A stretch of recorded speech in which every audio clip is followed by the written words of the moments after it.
एक कांग्रेस का नेता कन्विक्टेड है, जेल में है, तो मुझे बताइए शर्म आनी चाहिए बीजेपी को सवाल करते वक्त कि तड़ीपार जैसे व्यक्ति को राष्ट्रीय अध्यक्ष बनाते हैं आप। और आप जाइए और न्यायालय में पता कीजिए कि हरेन पांड्या जी के पिताजी ने अपनी याचिका में किसका नाम लिया था, नरेंद्र मोदी का नाम लिया था कि मेरे बेटे की हत्या करवाने में सबसे प्रमुख आरोपी नरेंद्र मोदी है।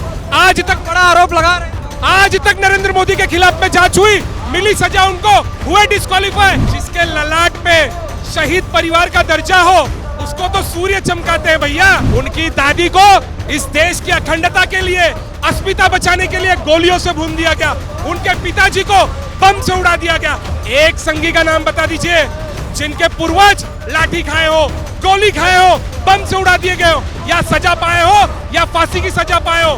मुखबिरी करने वाले लोग कांग्रेस वालों को सिखाएंगे।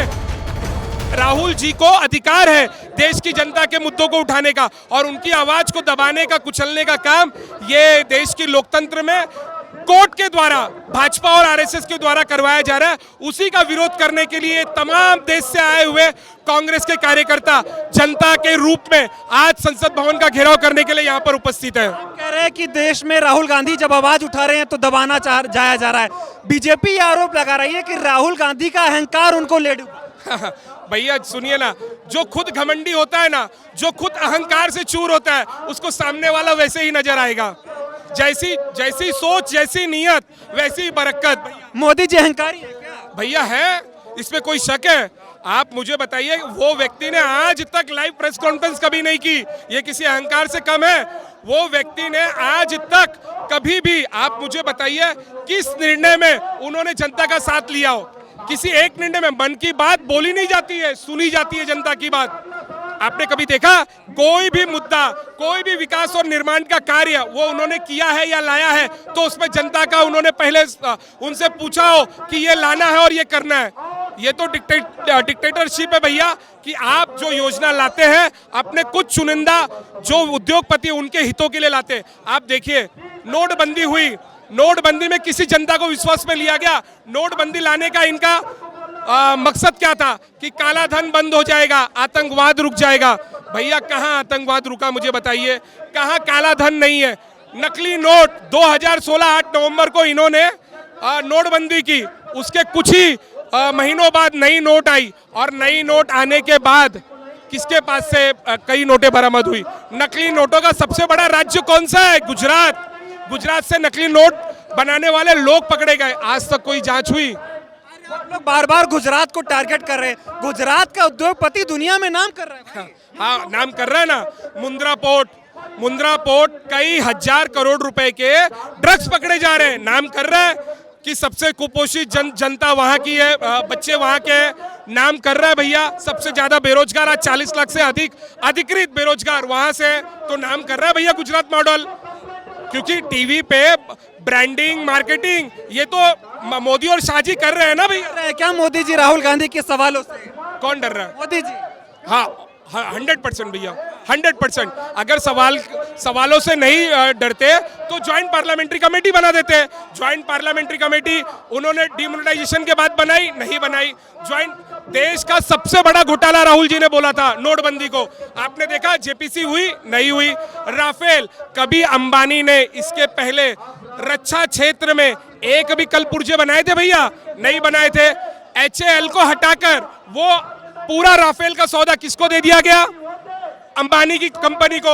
राहुल जी बोलते रह गए कि अनिल अंबानी आगे चल के बैंक करप्ट होंगे, आखिर में वो बैंक करप्ट हुए, दिवालिया हुए। राफेल का क्या हुआ? कितने हजारों करोड़ रुपए का घोटाला हुआ। जेपीसी बनी, अडानी ने SBI को लूटा, LIC को लूटा। ज्वाइंट पार्लियामेंट्री कमेटी की मांग की है, उसका सिला क्या मिला? आप भ्रष्टाचार की बात कर रहे हैं, जिस सरकार में रोज घोटाले होते हैं वो क्यों भ्रष्टाचार की बात करते हैं? कांग्रेस में जितना भ्रष्टाचार हुआ कहाँ हुआ? कौन सा भ्रष्टाचार की बात कर रहे हैं कांग्रेस में, आप बताइए मुझे। बीजेपी आरोप कांग्रेस का एक कांग्रेस का नेता कन्विक्टेड है, जेल में है, तो मुझे बताइए शर्म आनी चाहिए बीजेपी को सवाल करते वक्त कि तड़ीपार जैसे व्यक्ति को राष्ट्रीय अध्यक्ष बनाते हैं आप। और आप, अगर आपको याद होगा अहमदाबाद नोटबंदी के समय तो एक सीए को पकड़ा गया था। 3200 करोड़ रुपया एक दिन में जमा हुआ था अहमदाबाद कोऑपरेटिव बैंक में। उस कोऑपरेटिव बैंक के डायरेक्टर कौन थे? सम्माननीय अमित शाह जी। आज तक उस बैंक की जांच हुई? नोटबंदी के बाद जांच हुई? बनी जेपीसी? अमित शाह जी को डिस्क्वालीफाई किया गया। उसी राज्य में वहीं के गृह मंत्री थे हरेन पांड्या जी। हरेन पांड्या की हत्या हुई थी और आप जाइए और न्यायालय में पता कीजिए कि हरेन पांड्या जी के पिताजी ने अपनी याचिका में किसका नाम लिया था?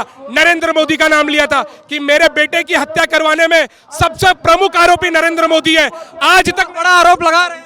आज तक नरेंद्र मोदी के खिलाफ में जांच हुई, मिली सजा उनको, हुए डिस्क्वालीफाई। जो सच्चाई के लिए लड़ रहा है, जो देश के लोकतंत्र को जीवित लड़ने के लिए लड़ रहा है, बेरोजगारी को रोजगार दिलाने के लिए लड़ रहा है, महंगाई को कम करने के लिए लड़ रहा है, महंगाई खत्म करने के लिए लड़ रहा है, वैसे व्यक्ति की न्याय मंदिर, लोकतंत्र का जो न्याय मंदिर है लोकसभा, उसमें आप आवाज दबाने का काम कर रहे हैं। खुद को चमकाना चाह रहे राहुल गांधी, इसलिए चिल्ला रहे हैं। अरे जिसके ललाट पे शहीद परिवार का दर्जा हो उसको तो सूर्य चमकाते हैं भैया।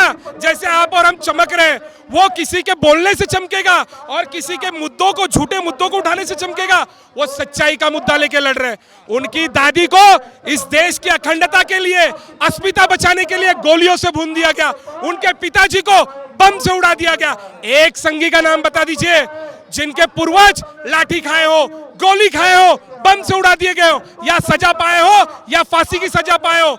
मुखबिरी करने वाले लोग कांग्रेस वालों को सिखाएंगे कि राहुल जी चमकने के लिए ये सब कर रहे हैं। शर्म आनी चाहिए ऐसा वक्तव्य। ओबीसी समाज का अपमान कर रहे राहुल गांधी, प्रधानमंत्री को चोर बोल रहे राहुल गांधी। भैया सुनिए ना, जब आपको किसी भी विषय को आपको डाइवर्ट करना हो, उसको हल्का बनाना हो, तो किसी भी समाज से जोड़ दीजिए।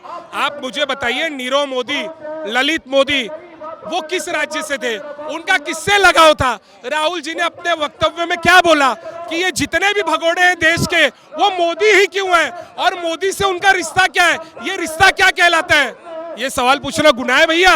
राहुल गांधी को फंसाना साजिश है बीजेपी। यस एग्जैक्टली भैया।